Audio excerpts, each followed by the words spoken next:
So our final presenter of the day is Mr. Phil Craig, who has a very wide range of experiences, which I'll let you read through in his bio there, but the one that I would particularly like to highlight is his most recent book, 1945, The Reckoning, which is an excellent read and strongly recommended. I love the way it weaves the stories of the individuals together to construct the broader narrative. And there's, I believe, signed copies available for sale at the back. That's certainly. Bill, thanks.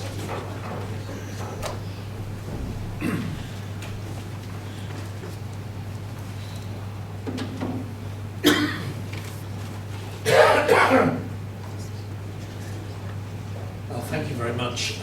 When David said I was going to have the final spot, I wasn't quite sure whether he meant I was top of the bill or was bottom of the heap. But now, of course, I realise what my true position here is. I am the only Englishman in the room, standing between a lot of Australians and the bar. This is a dangerous position to be, I think, for me. So I'll try not to overstay my welcome, because it is actually quite tempting to have a nice cold drink. Yes, well, this is the final book in the trilogy. It's taken me 25 years to write this, because I also had a career in television. The first two books, very much based on TV shows, heavily based on interviews, many of which I'd done, including with British and Australian survivors and veterans of Tobruk. And of course, that the most recent one was researched and written in the last two and a half years. There aren't that many veterans left, although I did meet a few. So that's more reliant on diaries and letters, but I still try to put people at the heart of my storytelling. And we'll talk a little bit about politics and empire and some of the things we've already touched on. But I've always felt, as both as a program maker and a writer, if you can get people engaged with a face or a story or a personal, emotional moment, you can then earn the right to sprinkle on your theories about strategy, politics, imperialism, or whatever. Now, if there are any fans of bad 1950s British comedy, you might get the visual joke here. But in writing this final book, I really wanted to deal with something that's become probably more part of the conversation, the cultural conversation, now than it was when I first began this project, which is how we remember empire, colonialism, the statues we should pull down, the statues we should leave up. That conversation was very much in my mind as I approached this book. And British pub wisdom tells you, oh well, we sacrificed an empire to win the war, didn't we? We brought down Hitler, but we lost the empire in doing so. You know, the Americans, they kind of bankrupted us, didn't they? And actually, I think in every respect that's incorrect. And I think it goes to a strange way that the British like to remember the Second World War. It's an odd quirk of our national psychology, because we like to think of ourselves as the underdogs. We think about the Battle of Britain, and of course, in the spring of 1940, Britain was very exposed. The collapse of France was a massive shock. There was the prospects of another long war. We had no allies. America wasn't helping much. Stalin was allied to Hitler. So yes, there was real jeopardy. But this idea that it's all about rationing and the Battle of Britain is a little simplistic. And I don't think the rest of the world had ever once seen Britain as an underdog. In fact, I think it's probably the opposite. I think for a long time, Britain had been seen as an overdog and something of a global bully. And don't forget, this is the country, my country, which had specialised historically in, for example, starting wars before declaring them, or assassinating its enemies whilst negotiating peace treaties. That's sort of sly, untrustworthy, what do the French call us? Albion perfide. You can't trust the Brits. They're dangerous. They're pirates. So that's another part of the global view of Britain that I wanted, and let's face it, I'm mostly writing for a British audience. I wanted to try and incorporate that in the storytelling. I wanted to try and create a book that perhaps revealed various stories of British policy and actions in the Second World War that don't sit well with the pub wisdom, that don't sit well with the way that we normally like to remember it. And that's what I tried to do. And the first thing you realise is that Britain didn't lose its empire at all. I mean, within a few years, the great centres of imperial business, Rangoon, Hong Kong, Singapore, they are cooking with gas, they're doing fine. Money is pouring into Britain from all the places from which it used to pour, especially Malaya. I mean, they say that Malaya paid for our welfare state. It probably did. That was a very lucrative piece of real estate. Just like we mentioned earlier, the Dutch really wanted to get back into Indonesia, or the Brits really wanted to get back into Malaya and elsewhere.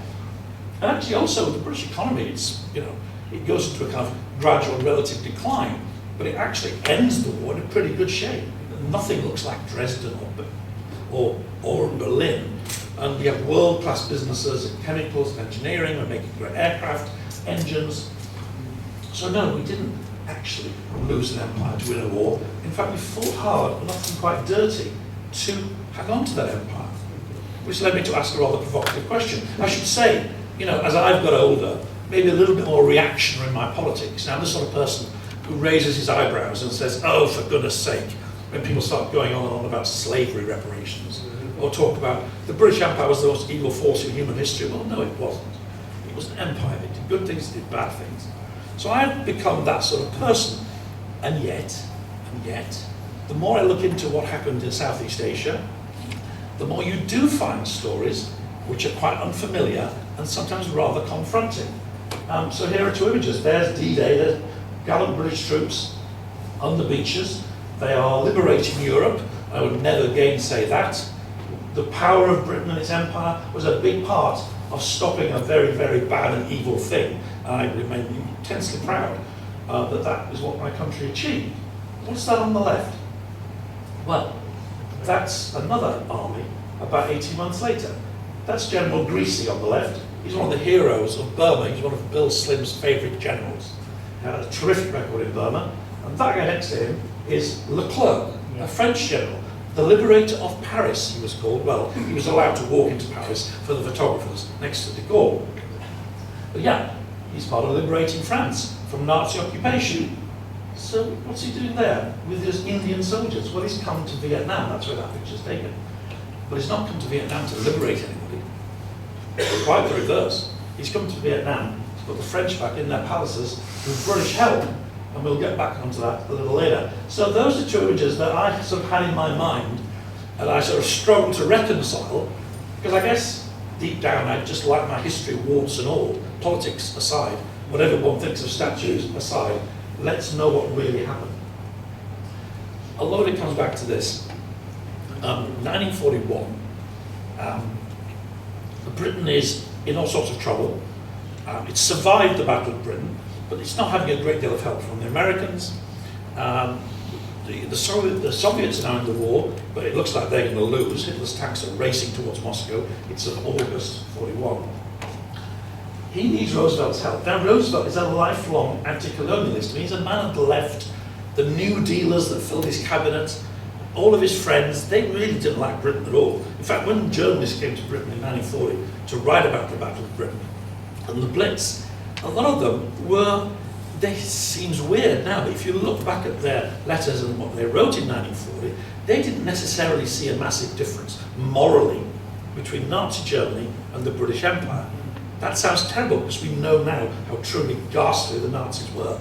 In 1940, a lot of these guys thought, well, Britain's got a bad role in the world, and certainly Roosevelt had built his political career on blaming Britain and France for causing the Great Depression with its restrictive trade policies.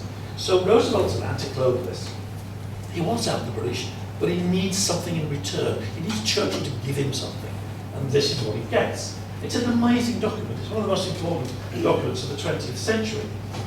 It's actually, the words on the screen, you can read them, directly influenced the Charter of the UN a few years later. And this is the key bit here. We respect the rights of all peoples to choose the form of governments in which they will live. And they wish to see sovereign rights and self-government restored to those who have been forcibly deprived of them. Signed by Winston Churchill. Churchill, a lifelong imperialist. Extraordinary. So, that is a dramatic document, and for that we get a lot of help. We get Lend-Lease, and we get a lot of economic support. And you can quite understand why Churchill would sign it, but did he mean it? Did he mean it, is the question. And we'll now read you a short section from my book. Even while negotiating the Charter, Churchill had cabled members of his war cabinet using language that he doubtless did not deploy in front of Roosevelt. writing, "We must regard this as an interim and partial statement of war aims designed to reassure all countries of our righteous purpose, rather than the complete structure that we will obviously build after victory." When he later attempted to calm nervous Conservative MPs in the House of Commons, he was able to identify several areas of what everybody called wriggle room. As he crafted the document with Roosevelt, he claimed in private that, quotes, "I had in mind the states and nations of Europe now under the Nazi yoke, and they are to me quite a separate problem from the progressive evolution of Britain's colonial subjects." Continue quote, "The promise we make of self-determination will arise in such cases where transfer of territory or sovereignty follow on from the war, and not when natives of Nigeria or East Africa, for example, want to vote by majority for their own government, since prior obligations must be considered and circumstances alter cases." An extraordinary thing to say, I think. And much as I admire Churchill for what he did in 1940, he was a little bit of that type of person that I mentioned. I will be on per feed, don't trust him. But I don't need to tell Australians about that, do I? Because the word Gallipoli is never far from the conversation. And Churchill's mentioned in this country. So yeah, he was doing this all the time. It was one of his favourite phrases, weasel words, and he was weaseling. He was weaseling from the start. But here's the funny thing. Churchill's running a coalition, there's lots. I mean, without the Labour Party, without socialists in his government, he probably would not have survived 1940. There were Conservatives in the war cabinet in 1940 who were very well tempted to do what was called a soft peace with Hitler, precisely to protect the empire. And they said, if we go on, Winston, we'll have another mountain of corpses, we'll all be bankrupt, and the empire will be gone, and the Americans will be laughing. And some people on the Conservative side of politics believed that and wanted to go that way. And Churchill, to his great credit, didn't. But he needed the left. He needed the Labour Party in his coalition. But the Labour Party also, or I should say people of a progressive mindset, were moving into all sorts of positions of power and authority within the military, and the messaging that goes out to the British soldiers and airmen and sailors and women is of a future without empires. So Churchill, who is privately weaseling, is running a government that is sending out messages promising that future. There's a remarkable document. Well, one of the most remarkable, of course, is the stirring words of Eisenhower on the morning of D-Day, when he basically quotes that and says, "We're going to fight for a world of freedom and self-determination." But there's a pamphlet written called The British Ways and Purpose, written by an organ of Churchill's own government. It goes to every single British soldier and sailor and airman and so on. And it basically says, I quote this off by heart, "We are no longer fighting for a future of imperialism in the old-fashioned and disreputable sense of that word." That's what we say to our own soldiers. And actually, I think that, for those who kind of follow the history of British politics, there was a sense that the British Army wasn't fighting very well, hadn't performed as well as it had in the First World War, and it needed something more than God, King and Empire to motivate it. This progressive vision of a future was part of that. So, I like to base my books and my storytelling around people, and this is one of the more remarkable people I came upon. She's a nurse, she's called Angela Noblet. I've fallen hopelessly in love with her, even though we obviously never met. Although I am in touch with two of her daughters, and they said, "It's a bit weird how you like our mother so much, Phil." Yeah, it is. But she was an incredible woman, and she wrote this remarkable diary, and I couldn't believe it. It was so modern and fresh, humane. I kept having to check this really was the diary, and not something that had been kind of based on it, written in the 80s or the 90s. So I just want to just give you a sense of, again, how I tell stories a little bit, but also how that message that we are fighting for a progressive future seeps down into the ordinary soldiers and sailors. Now, Angela's unusual. She's very thoughtful. She's a nurse. She's working in India and in Burma.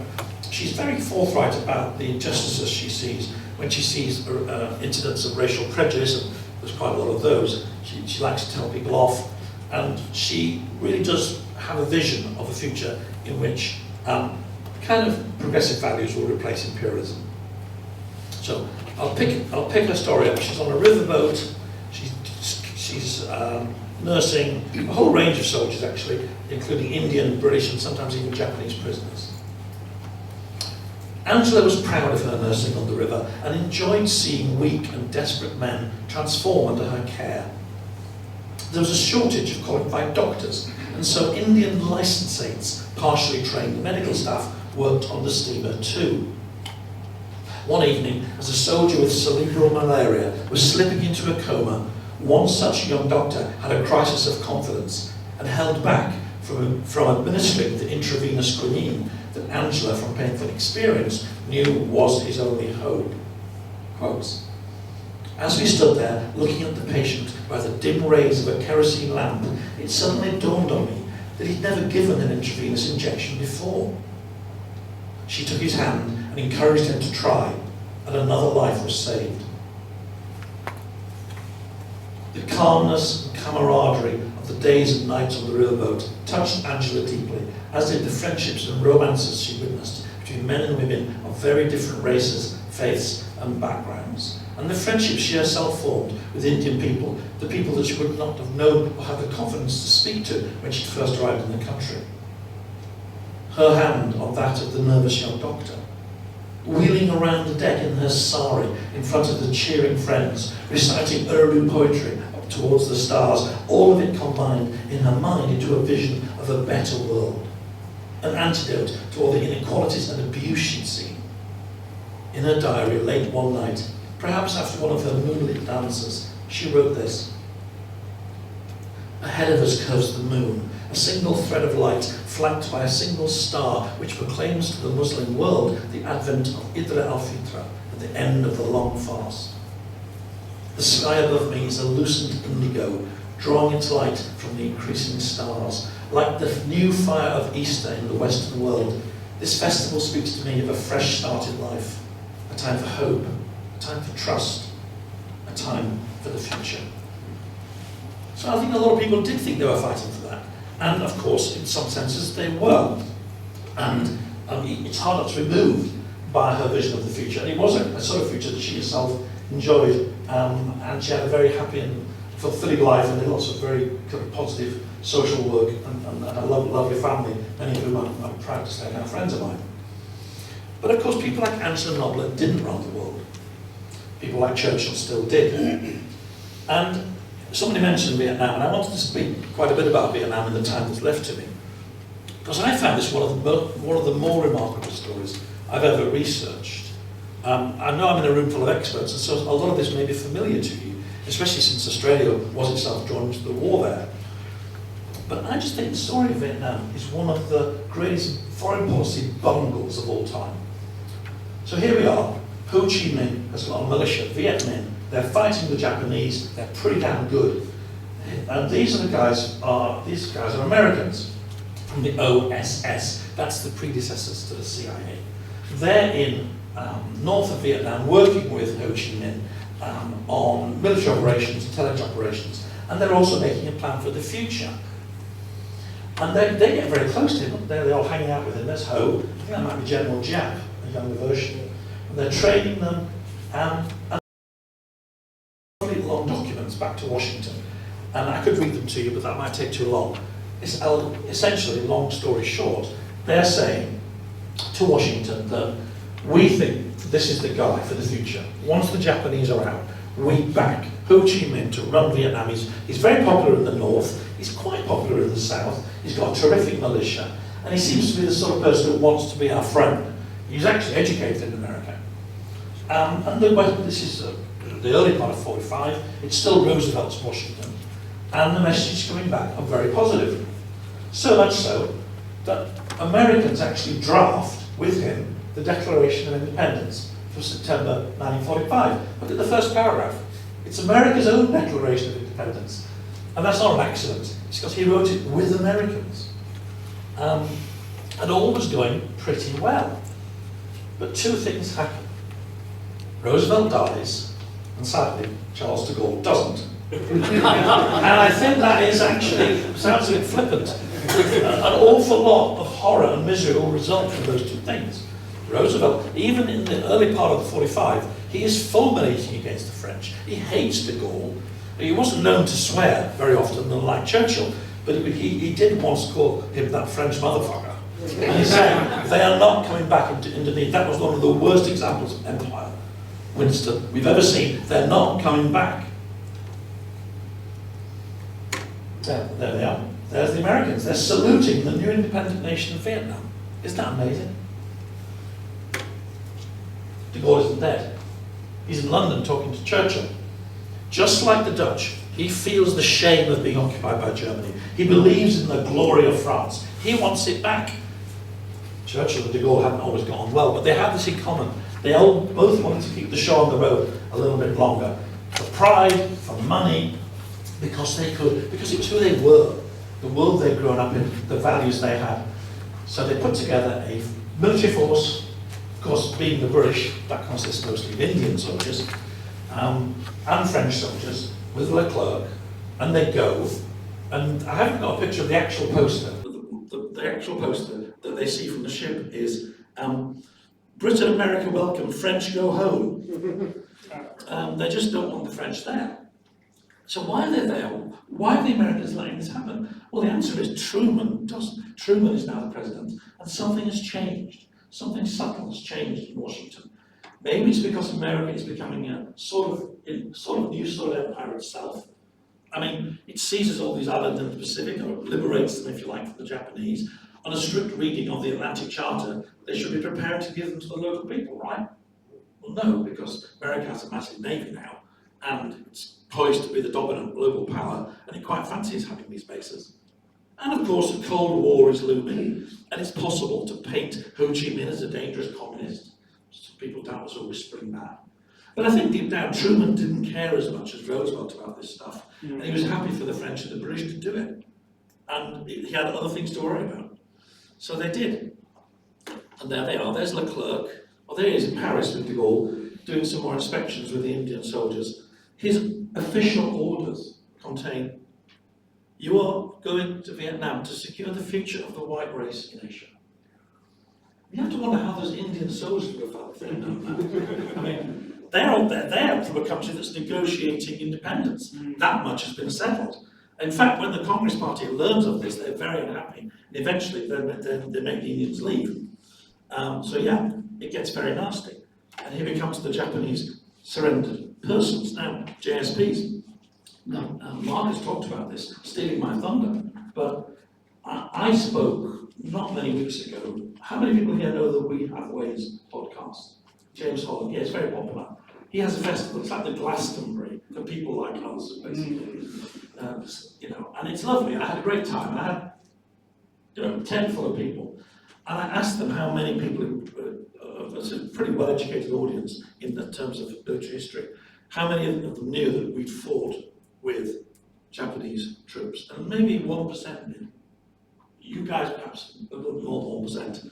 But this to me is remarkable. We've heard about the Japanese atrocities, and we're talking now of October, November of 1945, exactly 80 years ago. What's in all the newspapers of the world?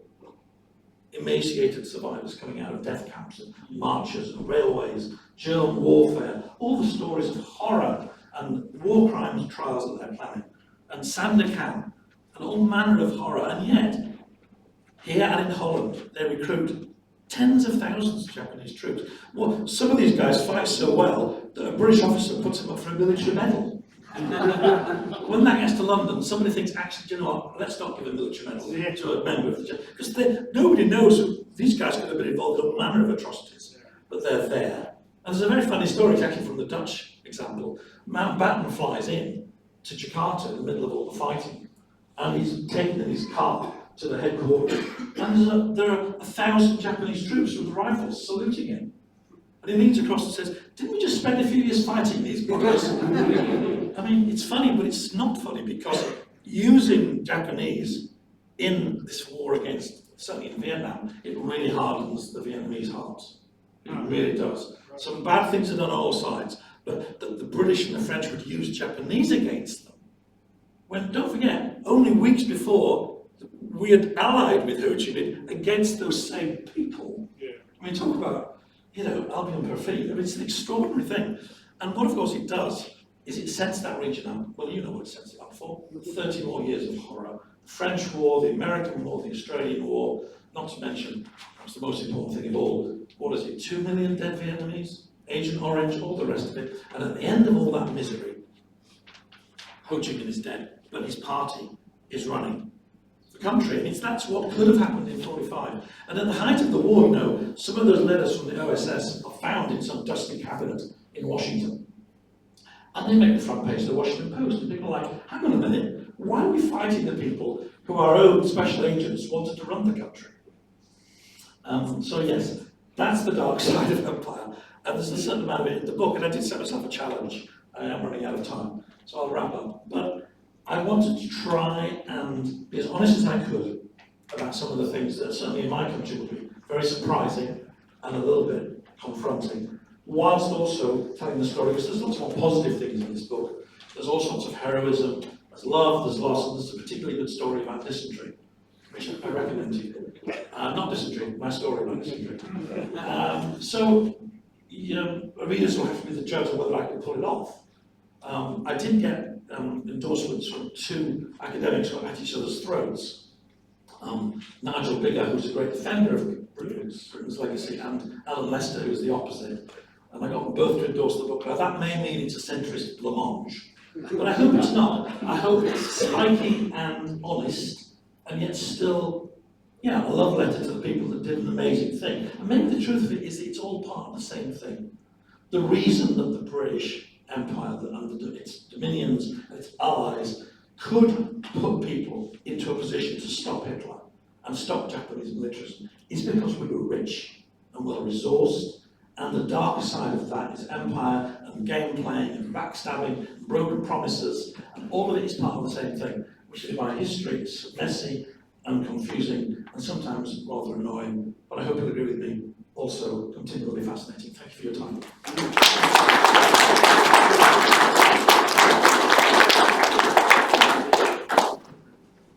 Phil, and questions for Nicole or Phil? Tim. Question for Nicole, please. So 1943, the Army authorises a change in fellow patches for the 9th Division to commemorate Tobruk. What sort of extent does, what sort of influence do those sort of decisions make during the war to create this sort of primary paris of one battle being more important than another? And I was wondering too if you also have a view on that sort of international view, you know, with Poles or Italians or Brits or Germans or Italians also sort of somehow seeing Tobruk as a feat of arms that where everyone sort of wins and it's all very gentle. Yeah. So I haven't specifically seen much. So the records that I base is what is based on an article. Don't say much in the way of pre-45, 44, 45 when road is established. So they don't make specific mention of colour patches, they don't make specific mention of film or anything like that, but there's an ongoing sense that it is seen as the kind of eminent, the most important action for Australians.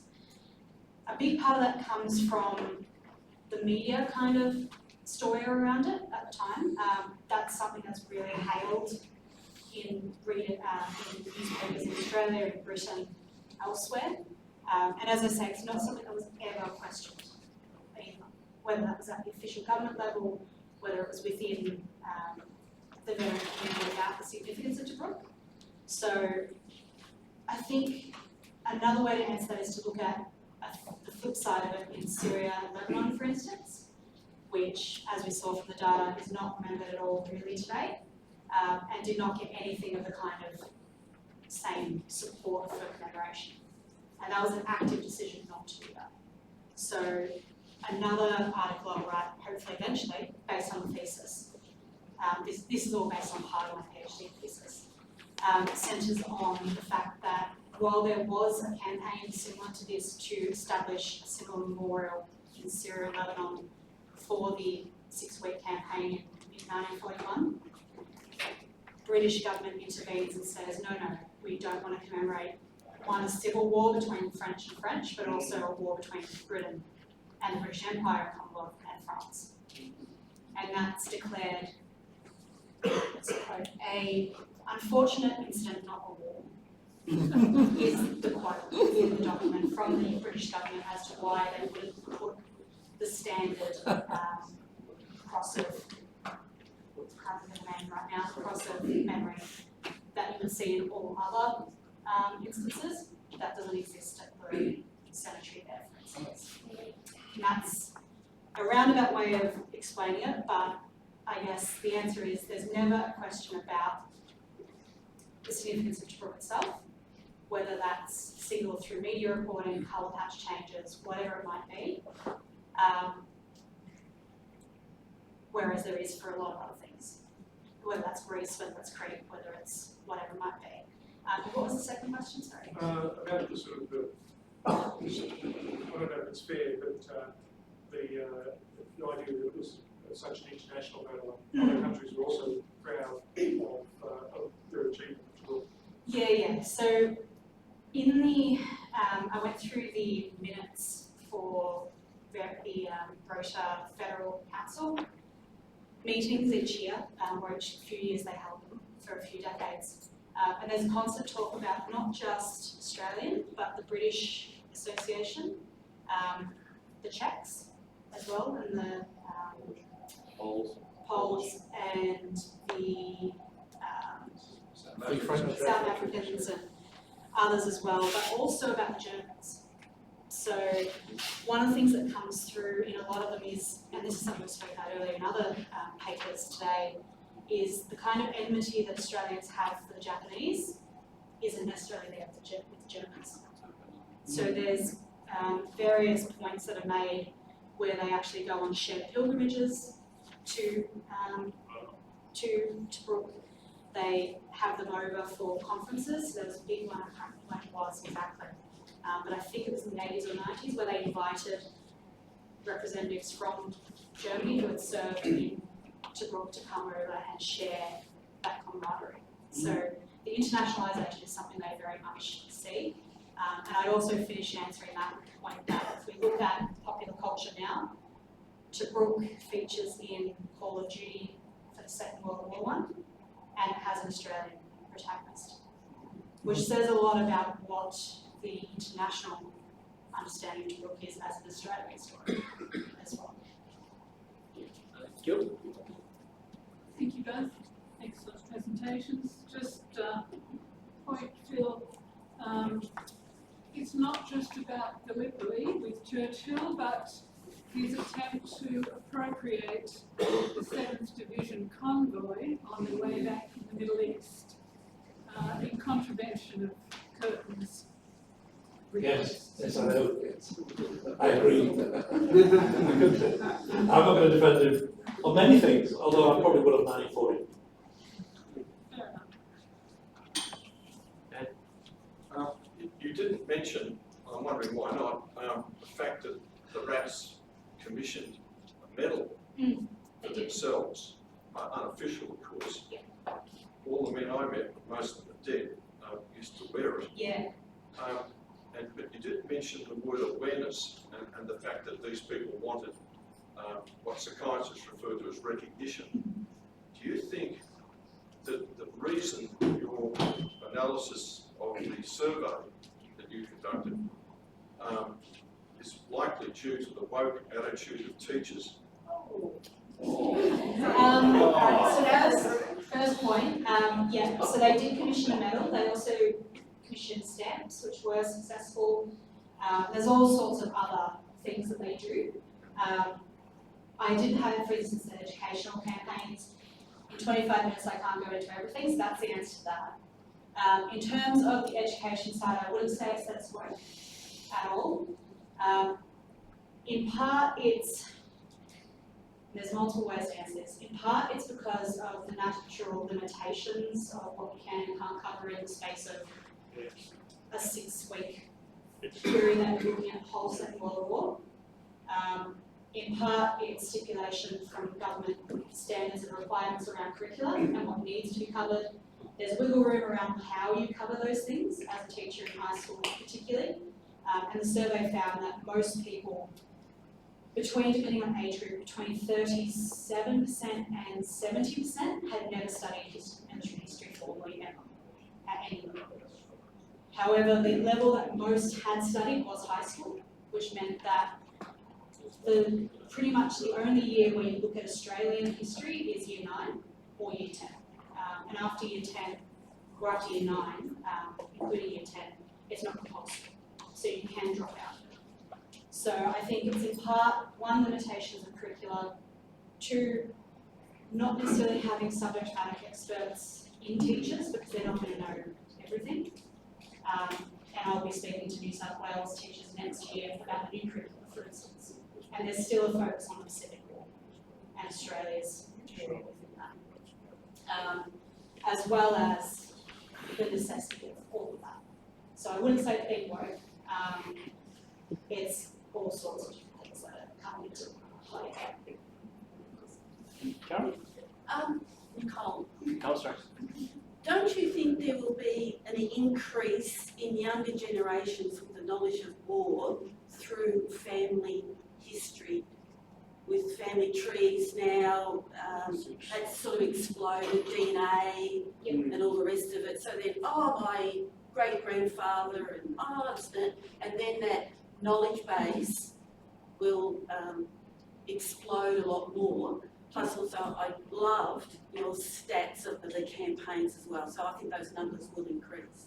Yeah, it's one of the things we looked into was the sources that people rely on and the sources they trust.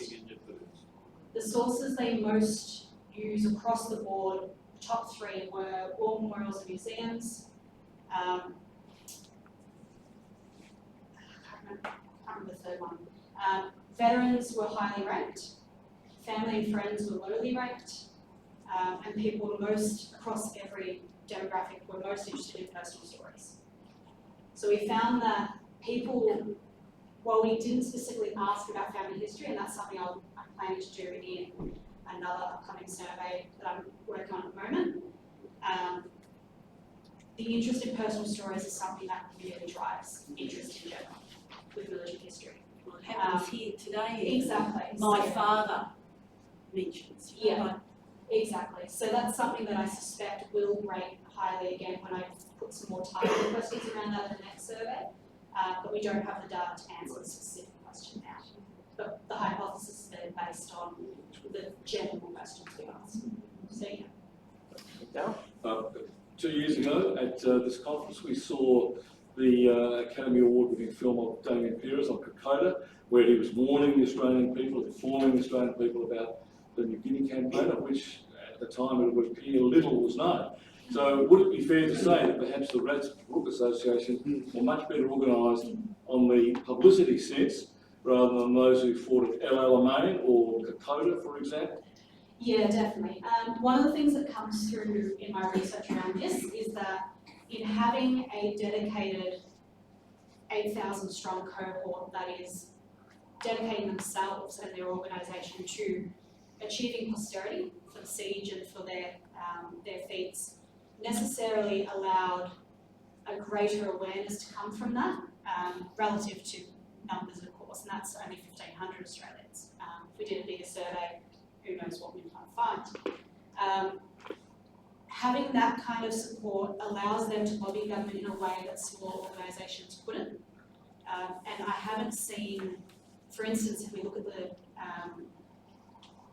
veterans of the Syria-Lebanon campaign, they didn't have similar success, not for want of trying. So they do go, for instance, for a dedicated medal for that campaign, because not all of those who served in Syria-Lebanon served in North Africa, for instance. So they get lumped in with existing medals, but not for recognition of what they do there. And that's a sore point. And that's something that goes through honours and awards commission debates in the 90s and doesn't come out in favour of them, for instance. So having more people and having a very dedicated federal council over several decades necessarily helps the RATs in establishing that. And final question, Warwick? Still, we've got two heels at the advantage of getting a farming perspective. We look at 4-1, so 4-1 to us. That's what I expected. Because when you look at do searches online for documentaries on English history, the BBC's got hundreds of them, different presenters, all sorts of perspectives. Do a similar search on Australian history, and there's none. Well, very few. So do you think the general British public is more aware of what the Australian public is because of that better access? That's a very interesting question. I worked at the ABC for 3 years. I was head of factual. I commissioned loads of historical documentaries. I'm not sure many have been commissioned in the 10 years since I left. I think it's partly fashion. People like reality, people like formats, you know, social experiments. I like narrative history. I don't know if some people may have seen a series I made called Desert War. Had some of the writers spoken in it. The Anzac season I did, Sam Neill's film. Lots of great shows I was very proud of. So it is out there, but yes, there's a lot less. I mean, I guess Australia generally makes fewer hours of television than Britain. That's partly because the Americans invest a lot in British production.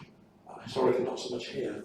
But I suspect it's also because a generation of commissioning editors that come along, I'm 65, right, the people that do my job now are probably more like 45, maybe it just doesn't feel as real to them.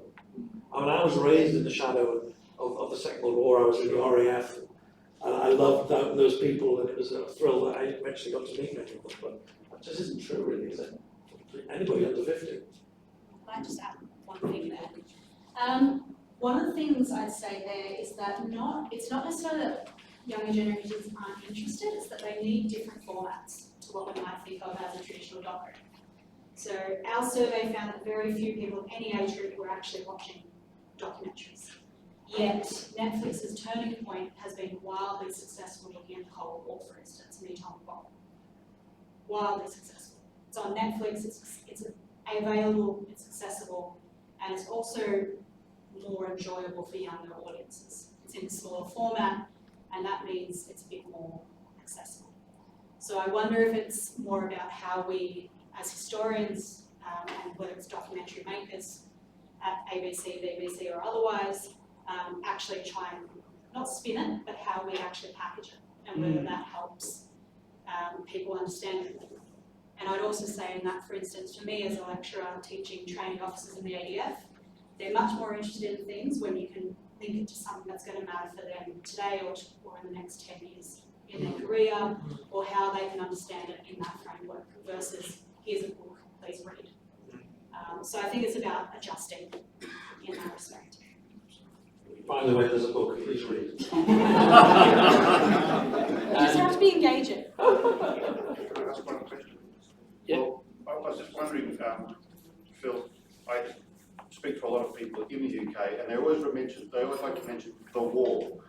Which one? So what we've gathered is there's the Great War and the war, and that's how it seems to be talked about in the UK, whereas here in Australia we talk about World War I, World War II, Vietnam, Malaya.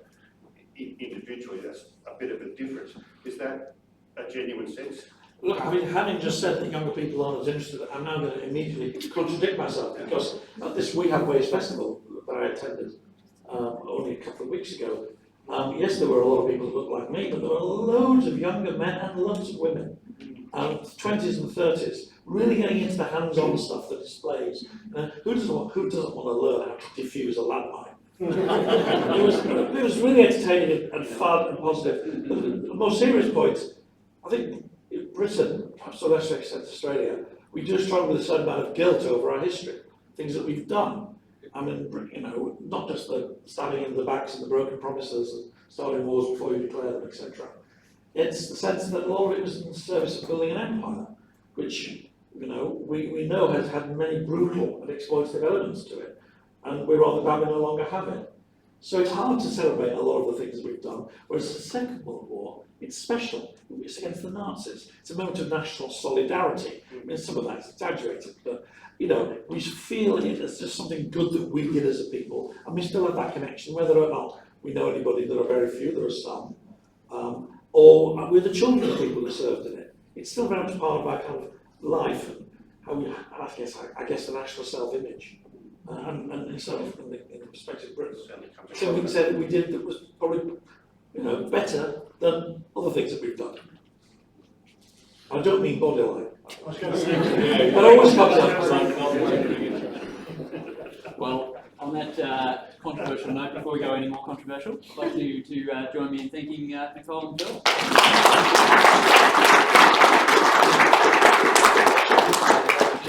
Briefly ask the presenters at the end of everything to come maybe over here. We've got a couple of things to thank them for all of their amazing work today. And I'll hand over to our illustrious lady. oh, okay. I thought you were going to do those. Would you mind lowering it down so I can see? Thank you, David. I thought the presentations were going to be a little more formal, but I think it's better if it is informal, knowing those two. Okay, may I start with a big thank you to a superb range of presenters, rather than calling them speakers. I think we were treated with a superb presentation for the whole of the day. However, in his absence, I can overdo this. I must single out our regular keynote speaker, Professor David Horner, for his brilliant background opening address, where he covered nearly all of the sessions, but he did set the scene of what we've heard today. And to the speakers, my normal free of charge, or is it a price, to those speakers if they don't give their notes or papers to Jason. You will be fined in due course. Okay, and that's for our record, obviously, but also mainly in our language for putting up on our website. May I also again acknowledge our sponsors, Echo Books, and he's still flogging them up there, knowing him. The RSL of Victoria, and as I said, the staff and members of this venue for the arrangements thereof, because they have been, except for the milk. Was it the milk missing in one of the morning tea, probably, but it doesn't matter. And I will talk to them about that. And I should also acknowledge the History Guild again, with their colleagues, who are our colleagues. Thank you to our committee members under President Mike Buckridge, and especially the co-conveners David Phillipson and again the President. I think both did a very fine job. And if you didn't like anything, please report to Buckridge. They, of course, were aided and abetted by Jason McGregor, not only as our Secretary-Treasurer, but as our AV man. All of those people for providing another, in my opinion, cracker of a conference that I have labelled as a bit like Australia's home front. There was that element of the British home front approach, which emerged all the way through. So that's my Australian home front. But back to my intro. And that was the military history launch in 2011. And I'm repeating myself, that intro challenge of remaining relevant, I believe this has been answered once again. It's been a superb conference from my point of view, but I must say finally to you, the audience, another big thank you for entering the engagement of the conference, and it was just terrific.